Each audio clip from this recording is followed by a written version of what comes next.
Chapter 5।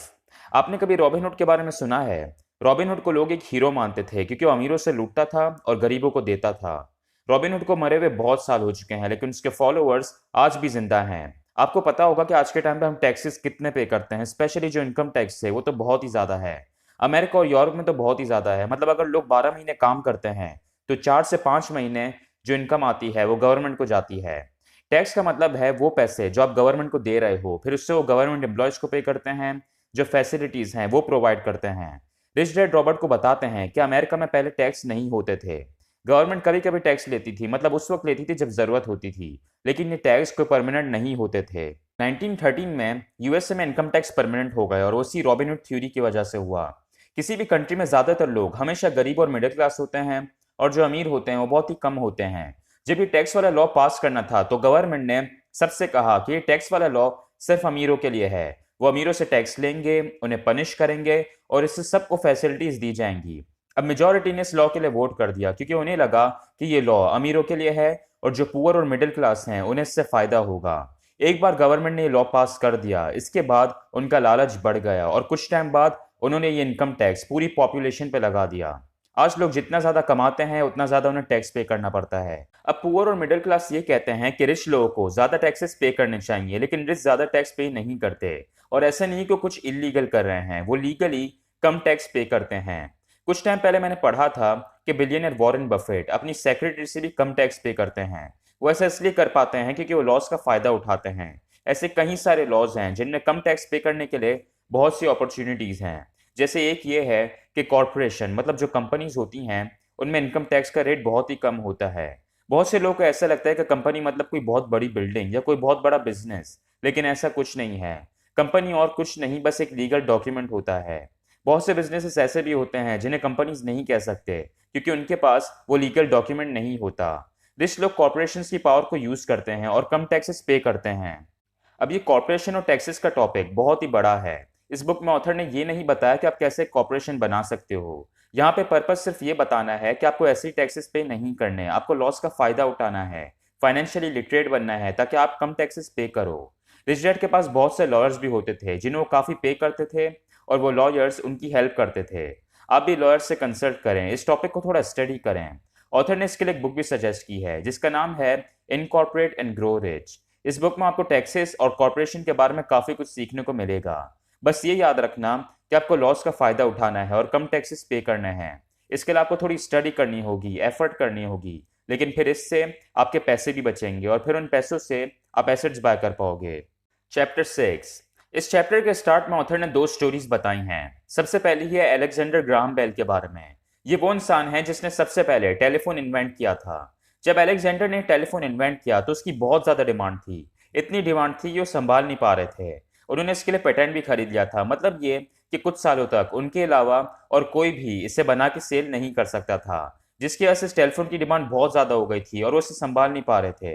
इसलिए फिर वो वेस्टर्न यूनियन के पास गए और उन्हें ऑफर दी कि वो अपनी कंपनी और ये पेटेंट उन्हें सेल करना चाहते हैं।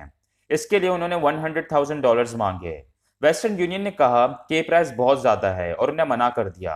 अब इसके बाद अलेक्जेंडर ने हार नहीं मानी। उन्होंने बहुत मेहनत की और AT&T शुरू की, जो कि उनकी कंपनी का नाम था, और आज वो $1 बिलियन कंपनी है। सिर्फ इतना ही नहीं, इस कंपनी के बाद और भी बहुत सी कंपनीज खुली और आज ये एक इंडस्ट्री बन चुकी है। अब ये तो एक स्टोरी हो गई, अब सेकंड स्टोरी सुनिए। ये स्टोरी है एक लोकल कंपनी की जिसने अपने कई सारे एम्प्लॉयज को फायर कर दिया है, जिसमें मैनेजर भी शामिल है। ये स्टोरी न्यूज़ पे आई थी। बहुत सारे वर्कर्स कंप्लेन कर रहे थे कि उनके साथ गलत हुआ है। इन्हीं वर्कर्स में एक मैनेजर भी थे जिसकी एज कुछ 45 ईयर्स थी और वो अपनी बीवी बच्चों के साथ आए हुए थे। वो गार्ड से कह रहे थे कि उन्हें ओनर से बात करनी है। वो उनसे बैक कर रहे थे क्योंकि उसे डर था कि उसका घर और बाकी चीज़ें चली ना जाएं। ये कोई एक स्टोरी नहीं है, बल्कि लोगों के साथ ऐसा बहुत होता है। अगर किसी की जॉब चली जाए तो बिल्कुल उदास हो जाते हैं, यूं सोचते हैं कि सब खत्म हो गया है। ऑथर के जो स्टूडेंट्स हैं वो हजारों लाखों में हैं। ऑथर कहते हैं कि उन सब के अंदर बहुत टैलेंट है, वो बहुत कुछ कर सकते हैं, लेकिन एक चीज है जो उन्हें रोकती है, और वो है डर। वो चीजों से डरते हैं, उनके अंदर इतने गट्स नहीं है।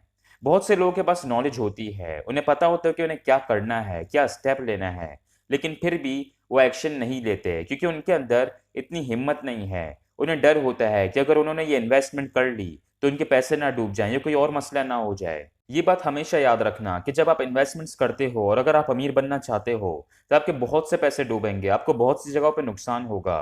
रॉबर्ट कियोसाकी को भी बहुत सी इन्वेस्टमेंट्स पर लॉस हुआ है, लेकिन वो रुकते नहीं हैं, वो अपने उन एक्सपीरियंसेस से सीखते हैं। जैसे जैसे आपका एक्सपीरियंस बढ़ेगा आपका लॉस कम होता जाएगा। रिच बनने के लिए फाइनेंशियल नॉलेज और हिम्मत दोनों चीज़ें चाहिए। बहुत से लोग ऑथर से पूछते हैं कि उन्हें आखिर इतना रिस्क लेना क्यों है, क्या ज़रूरत है फाइनेंशियल नॉलेज गेन करने की। आप सब फेसबुक के फाउंडर मार्क जुकरबर्ग को जानते होंगे। वो कहते हैं कि आज के टाइम पे सबसे बड़ा रिस्क है रिस्क ना लेना। आपको पता होगा कि अभी कोविड की वजह से कितने लोगों की जॉब्स चली गई थी, और कोविड के अलावा ऐसे और भी कई सारे इवेंट्स हैं जहां लोगों की जॉब्स गई हैं। अगर ऐसे में आप सिर्फ अपनी जॉब पे डिपेंड करेंगे और आपके पास कोई फाइनेंशियल नॉलेज नहीं होगी तो ये सबसे बड़ा रिस्क है। ऐसे टाइम पे वही लोग आराम से रह पाते हैं जिनके पास एसेट्स और फाइनेंशियल नॉलेज हो। ये लोग अपने बॉसेस को सैलरी बढ़ाने का नहीं कहते और ना ही इन्हें कोई फाइनेंशियल प्रॉब्लम्स होती हैं। इस चैप्टर में ऑथर ने हमें एक और लेसन दिया है। मिडिल क्लास और पुअर में ये आदत बहुत होती है और वो है दूसरों को ब्लेम करने की। वो अक्सर कहते हैं कि गवर्नमेंट अच्छी नहीं है, महंगाई कम नहीं होती, उनके बॉस उनकी सैलरी नहीं बढ़ा रहे, पूरा दिन काम करवाते हैं और जितने पैसे मिलने चाहिए उतने मिलते नहीं हैं। आप कभी भी दूसरों को बदल नहीं सकते, इसलिए दूसरों को ब्लेम करके कोई फायदा नहीं होगा।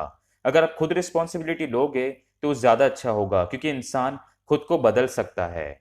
चैप्टर 7। एक बार रॉबर्ट क्यूसाकी एक स्पीकिंग इवेंट पर गए थे। इवेंट के बाद एक फीमेल रिपोर्टर ने उनका इंटरव्यू लिया। उस रिपोर्टर ने ऑथर से कहा कि वो भी एक दिन उनकी तरह बेस्ट सेलिंग ऑथर बनना चाहती है। तो रॉबर्ट क्यूसाकी ने उस रिपोर्टर के कुछ आर्टिकल्स पढ़े और वो उन्हें बहुत पसंद आए। ऑथर ने उस रिपोर्टर से पूछा कि किस चीज़ ने उसे रोका हुआ है।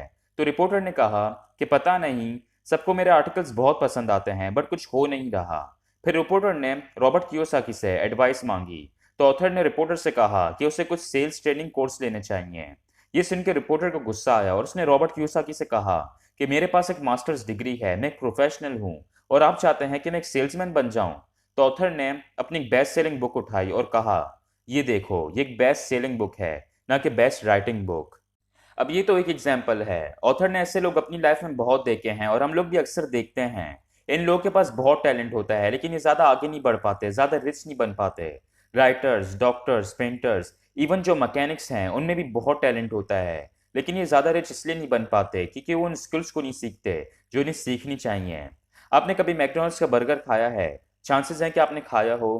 क्या आप मैकडोनल्ड्स से ज़्यादा अच्छा बर्गर बना सकते हो? ज़्यादातर लोग बना सकते हैं, लेकिन फिर भी वो मैकडोनल्ड्स जितना पैसा नहीं कमा सकते क्योंकि उन्हें बिजनेस करना नहीं आता, उन्हें मैकडोनल्ड्स जैसी सेलिंग और मार्केटिंग नहीं आती। अभी हमने जिस फीमेल राइटर की एग्जाम्पल डिस्कस की वो बहुत अच्छा लिखती है लेकिन उसे सेलिंग और मार्केटिंग नहीं आती। ऑथर कहते हैं कि सिर्फ अच्छा बर्गर बनाना काफ़ी नहीं है, आपको बिजनेस करना भी आना चाहिए। मतलब सिर्फ टैलेंट होना काफ़ी नहीं है, आपके पास और भी स्किल्स होनी चाहिए जिसकी हेल्प से आप उस टैलेंट से पैसे कमा सकें। रिच डैड लर्निंग में बहुत मानते थे। वो रॉबर्ट को भी यही सिखाते थे कि उन्हें सिर्फ एक चीज़ पे ध्यान नहीं देना बल्कि डिफरेंट एरियाज में चीज़ें सीखनी हैं। अगर आप सिर्फ इसी चीज़ पे फोकस करोगे कि कैसे आप एक अच्छा बर्गर बना लो, तो क्या सिर्फ ये करने से आप रिच बन जाओगे? ऑफ कोर्स नहीं, इसमें और भी बहुत सी चीज़ें आती हैं। ऑथर ने 1969 में अपना ग्रेजुएशन खत्म किया और वो ग्रेजुएशन के बाद उन्हें स्टैंडर्ड ऑयल ऑफ कैलिफोर्निया में जॉब मिल गई। वहाँ वो साल के $42,000 अर्न कर रहे थे और उन्हें वहाँ पे साल के सिर्फ 7 महीने काम करना होता था और बाकी 5 महीने ऑफ। वो चाहते तो इन 5 महीनों में और कोई जॉब कर सकते थे, लेकिन वो ऐसे नहीं करते थे। वो ज़्यादा से ज़्यादा टाइम लर्निंग को देते थे, नई नई चीज़ें सीखते थे, नई नई स्किल्स सीखते थे। उस जॉब में प्रमोशन के भी चांसेस थे, सैलरी बढ़ने के भी चांसेस थे, लेकिन फिर भी ऑथर ने कुछ ही टाइम में वो जॉब छोड़ दी और वो मरीन कॉर्प्स में चले गए। ये देख के उनके पुअर डैड को बहुत गुस्सा आया। उन्हें समझ नहीं आ रहा था कि रॉबर्ट ने ऐसा क्यों किया। रिच डैड रॉबर्ट को हमेशा एडवाइस करते थे कि हमेशा सीखने के लिए काम किया करो। जब रॉबर्ट ने रियलाइज किया कि उस कंपनी में सीखने के लिए कुछ भी नहीं था तो उन्होंने उस कंपनी को छोड़ दिया। वो मरीन कॉर्प्स में इसलिए गए थे क्योंकि वो ट्रूप्स को लीड करना चाहते थे, उन्हें लीडरशिप की स्किल सीखनी थी। रिच डैड कहते थे कि किसी भी बिजनेस में सबसे मुश्किल काम होता है लोगों को मैनेज करना, और इसीलिए रॉबर्ट की स्किल सीखना चाहते थे। कुछ सालों बाद उन्होंने वहां से भी रिजाइन कर दिया और फिर वो जीरोस कॉर्प में चले गए। जीरोस एक सेलिंग कंपनी थी जो कि प्रोडक्ट सेल करती थी। रॉबर्ट ने 4 साल इस कंपनी में काम किया और वो हर साल टॉप 5 सेल्समैन में आते हैं। इस कंपनी में काम करके उन्होंने सेलिंग की स्किल सीखी और साथ ही उन्हें जो सेलिंग से डर लगता था वो डर भी खत्म हो गया। वो काफ़ी कॉन्फिडेंट हो गए थे और फिर 1977 में ऑथर ने अपनी पहली कंपनी स्टार्ट की। ऑथर के अकॉर्डिंगली फाइनेंशियली रिच बनने के लिए आपके पास ये 4 स्किल्स जरूर होनी चाहिए। पहली है अकाउंटिंग, मतलब जो कंपनी के फाइनेंशियल स्टेटमेंट्स होते हैं आपको पढ़ने आना चाहिए। इस स्किल की हेल्प से आपको किसी भी बिजनेस की वीकनेसेस और स्ट्रेंथ्स के बारे में पता चलेगा। सेकंड है इन्वेस्टिंग, मतलब ऐसी स्ट्रेटजीज और फॉर्मूलाज पता होना जिसमें आप पैसों से पैसा बना सको। थर्ड है मार्केट्स को समझना। ये स्किल स्टॉक मार्केट इन्वेस्टर्स के अंदर बहुत होती है। वो प्रेडिक्ट कर पाते हैं कि कब कौन सा शेयर ऊपर जाएगा और कब नीचे आएगा। फोर्थ स्किल है लॉ। आपको लॉस के बारे में पता होना चाहिए, या एटलीस्ट आपके पास कोई लॉयर होना चाहिए जो आपको गाइड कर सके।